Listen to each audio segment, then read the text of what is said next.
This is Trevor Sternad from the Black Dahlia Murder here, and you're listening to the Ever Black Podcast. Hey, human skull, this is odorous from Guam. Going to battle Fear Factory. This is George Corey from Under Fisher. This is Jasper Double Drop. This is Wade from Our Last Enemy. Mike Nick from Suicidal Tendencies. Hey, this is Wednesday 13. This is Bruce Evans. Rex from Kill Devil Hill. This is from Sepultura. You're listening to Ever Black Podcast. Before we go into this episode of the Ever Black Podcast, we just need to give a shout out to our show supporters, the occult clothing brand Electric Witch, who have amazing apparel from shirts to hoodies to hats to beanies, dresses and more. Check out their full range at electricwitch.com.au and put in the code EverBlack for 20% off your order. Also, don't forget to subscribe, rate and review the Ever Black Podcast on Spotify and iTunes podcast streams, and see all our video interviews on the Ever Black YouTube channel. You can also read all our articles and reviews at everblack.com.au.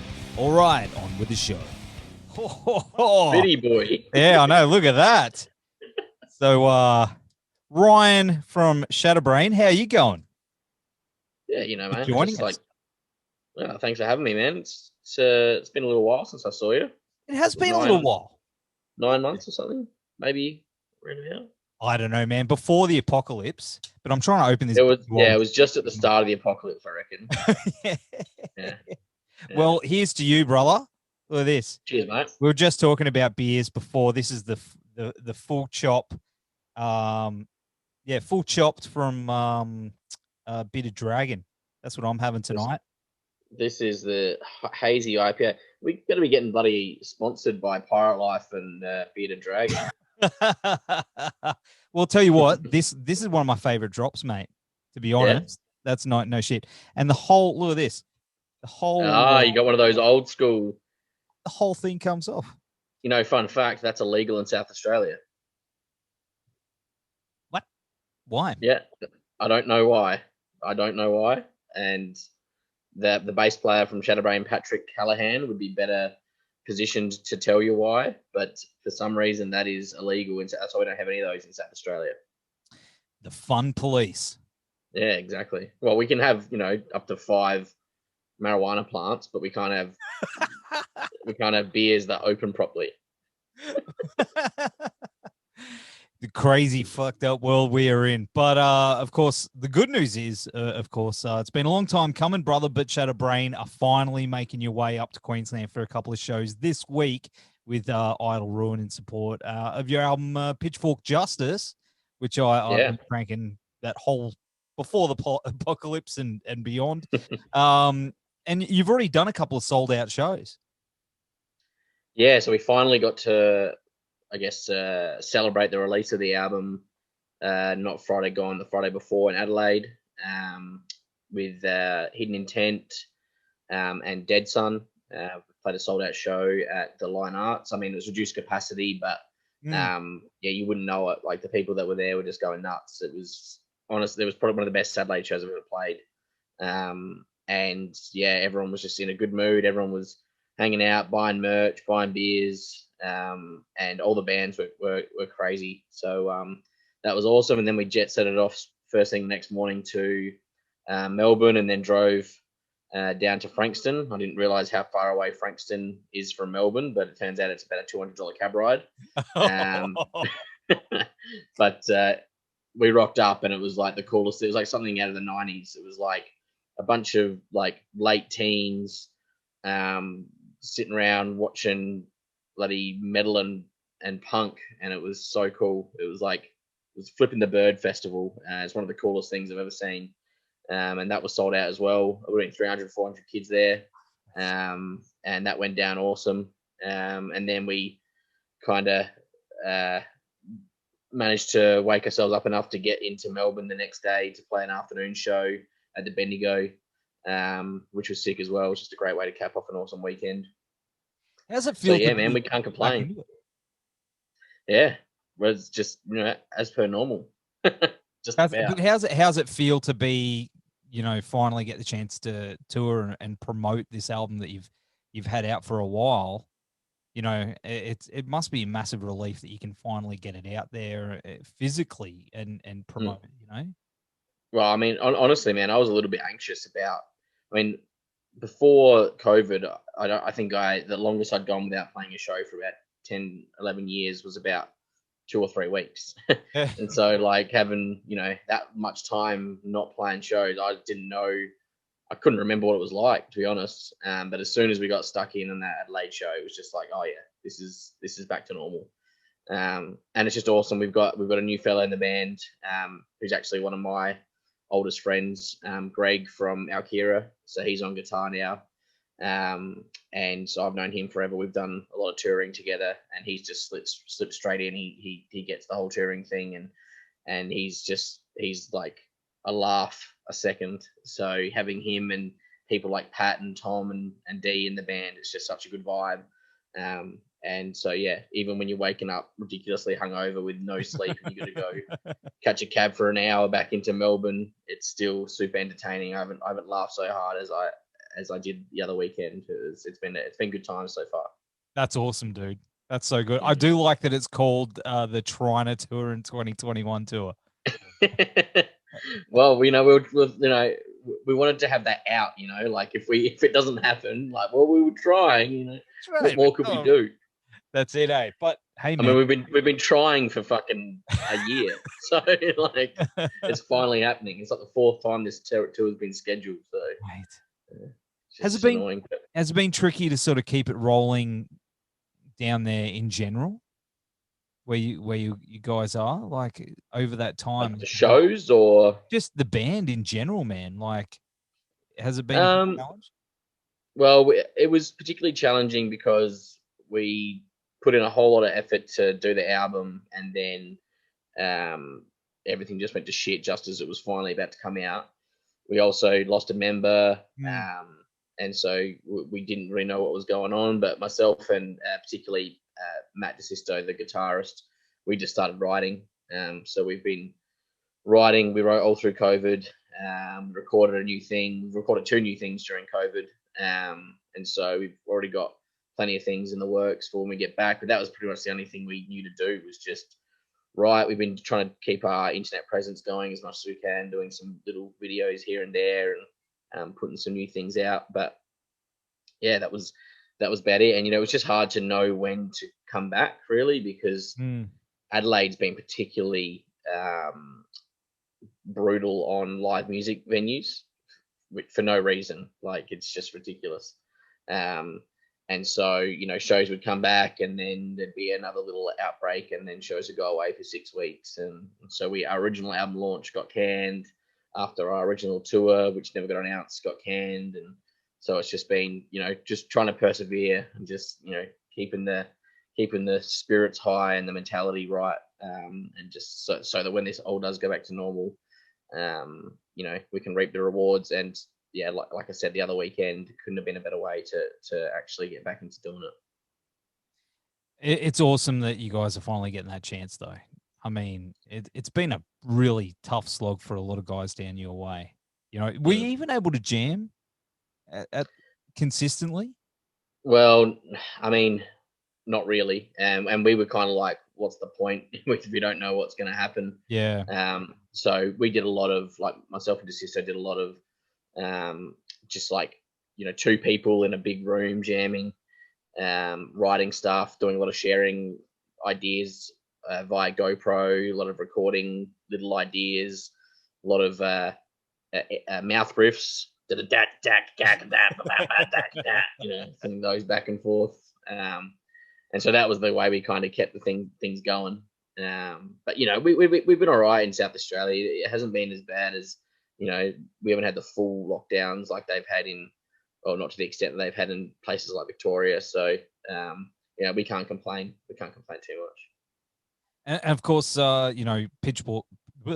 Man, I've only had like 3 sips of this thing, and I'm already. Must be strong, man. Let me start again. Pitchfork Justice has been out for a while now, and so people have, had a good chance to sit with it and and learn the lyrics and stuff like that. Have you been finding that the shows that you have played, that people are singing along and recognizing the material and you know what I mean? Like, yeah, I think so. I mean, material, particularly to Talk in Fear, which was the first single. We've been playing live for a little while now. mean, that one always seems to go down well, but it is cool to see people, you know, in the front row singing the lyrics, you know, to these songs that we never knew we'd be able to play live ever again.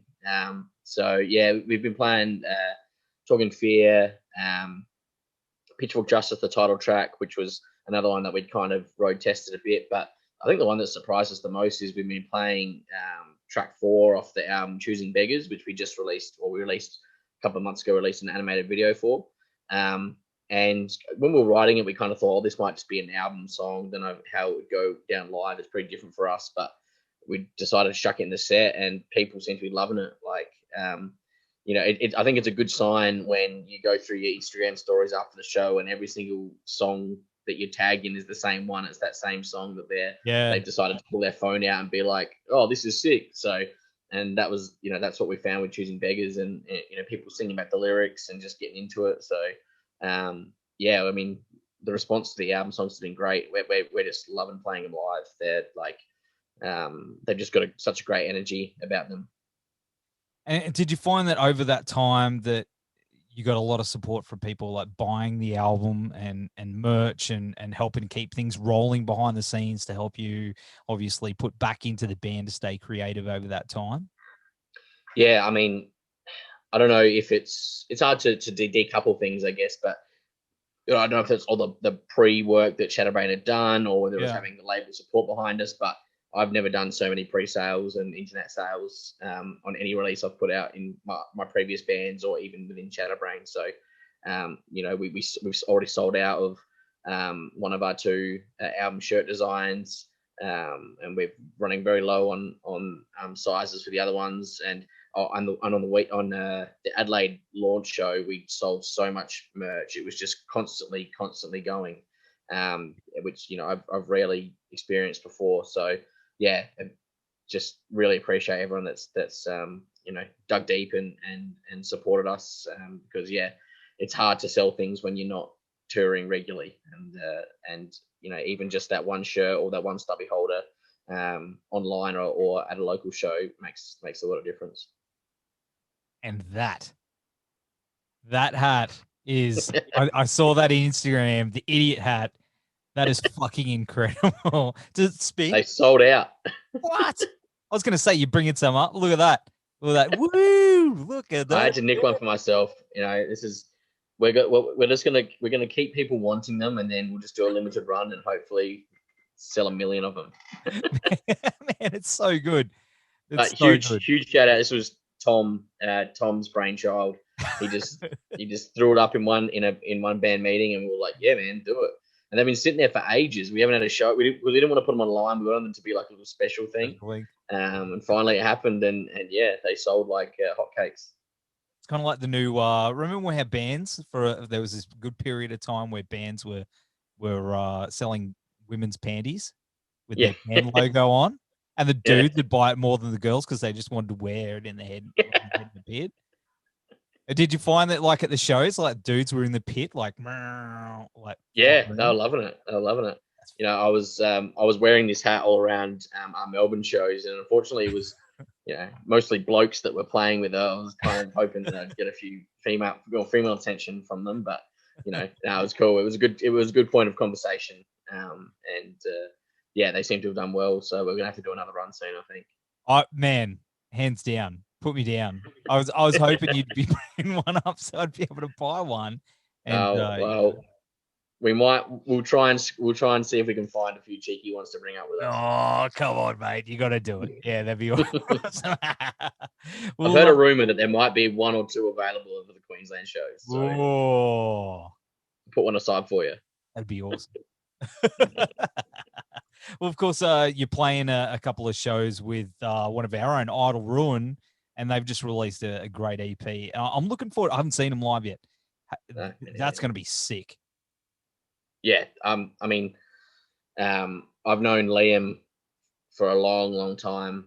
Toured with Malachite a lot in the Alkira days, and he's always been a big supporter of me, and I've always tried to help him out wherever I can. And he sort of came to me at the start of 2020 saying, look, I want to start my own band and do my own thing. And and so we had a few chats about it, and then next thing you knew, Idle Ruin was happening, and I heard those. He sent me these like Guitar Pro bounces, and I was like, oh, I don't really know what I'm listening to, but if you're digging it, then do it, man. And then he sent me this demo, and it was like, who's on vocals? And he's like, oh, that's me. And I was like, no way, I did not know you could sing. That's fucking awesome. And so yeah, I'm super excited that we're getting to play 2 shows with them. Their demo EP, whatever it is, has just blown up, and rightly so. I think they're one of the most exciting acts coming out in Australia at the moment, and pretty unique kind of sound as well. That sort of Toxic Holocausts, blackened crossover thrash. I don't even know what you'd call it. It's very cool. That's my jam at the moment. Hey, yeah, the black and thrash shit. Yeah. Just riffs and that little bit of dissonance and that just those aggressive ambient vocals. Like it gets the cult in me fucking gets the charged. Thinking. Yeah.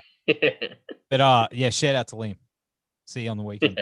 But yeah, man, it's awesome. And you mentioned before that you've been recording as well. Was it just? Did you say a couple of singles have coming out? So we've got working on EP, or we've got a release with 3 new songs coming out later in the year.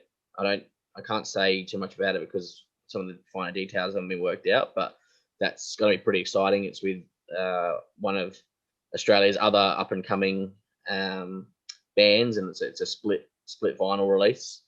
And then we've also got a couple of covers that we're going to put out in one way, or in one form or another, that were mixed by a pretty big name. And so yeah, we've got a few things in the works, but we went into the studio. I can't even remember when it was now, sort of mid to late last year. Laid down 3 new songs and a couple of covers, and then one thing's led to another, and we've got a couple of releases to put out. That's awesome, man. I'm so excited. It's good to see you guys have kept things rolling. I know it's been, as I said before, it's been a real difficult time for a lot of people, but to see you guys starting off 2021 so strong and getting into it, Yeah, we played more shows on the last weekend than we played in all of 2020. So, we just want to keep that momentum going. Yeah, absolutely. What else are you guys sort of planning? I know you can't spill all the beans or the beers, but what else? I can spill a lot of beers, man. Don't spill the beers. Yeah, let's have a beer right now. But we're just trying to fucking do shows, man. Yeah, that's the main thing. Got a few things lined up around Adelaide, but we kind of had just put everything into trying to figure out what was going to happen with this tour, and then we'll start looking elsewhere once this is wrapped up. We'll definitely be doing a tour around the split release that's coming out later this year. We're definitely looking to get back up to Brisbane again. Back up to Queensland again, I should say. Getting to Sydney for the first time, that's a huge one. We've had a few offers, but just hasn't worked out. But we definitely want to get to Sydney for the first time, and then back to Melbourne and surrounding places as much as we can. What about international? Have you guys sort of been keeping an eye on that sort of thing? That seems to be the biggest, I guess, hurdle for people at the moment, is jumping the water. Yeah, I mean, we're kind of hoping that this bubble ends up happening and we can at least, get to New Zealand and back to Asia. They're places we've been before and places where we've done really well and made a lot of friends, and that it would be super easy to get over to. So we'd love to be able to do that. We're just trying to, keep some irons in the fires and keep people interested, and then hopefully once things get back to some sort of semblance of normality, we can hop the pond. But yeah, obviously further abroad is our real focus, but I can't see that happening for quite a while. So we'll just keep doing the local and the local circuit, be that Australia or Australasia, and then when things get back to some sort of normality, we'll try and go further abroad. You know, a lot of little festivals and stuff are starting to pop back up and get announced at the moment too, which is really cool. But the one I was talking to a mate about was I hope Blacken comes back. Have you guys played that? Did you guys play it? Yeah, we played it. Yeah, amongst my various bands, I'd played all but one or two of them, I think. I used to love getting back up to Alice. But yeah, Shatter Brain played in 2018, I think, or 2019. But yeah, I'd love to see that come back. I didn't get to go to the last one that they did, which was in the new location, but I heard that it was amazing. And that that was looking like being a pretty unique kind of event, which it already was. So yeah, I just hope Pirate and the boys can get it back up running again, and we can get up there. Yeah, absolutely, because I haven't been, and it's like it's one of the things on my bucket list is that and Dark Mofo. So who knows, man? Absolutely. Who knows? Let's hopefully knock on wood, whatever it is around here, that it starts happening soon. But in the meantime, we're going to be seeing you and the boys this weekend, Friday night in my neck of the woods on the Gold Coast at Vinnies Dive, and then Saturday in Brisbane at King Lear's Throne. I'll have all the links down here, including for the album, brother.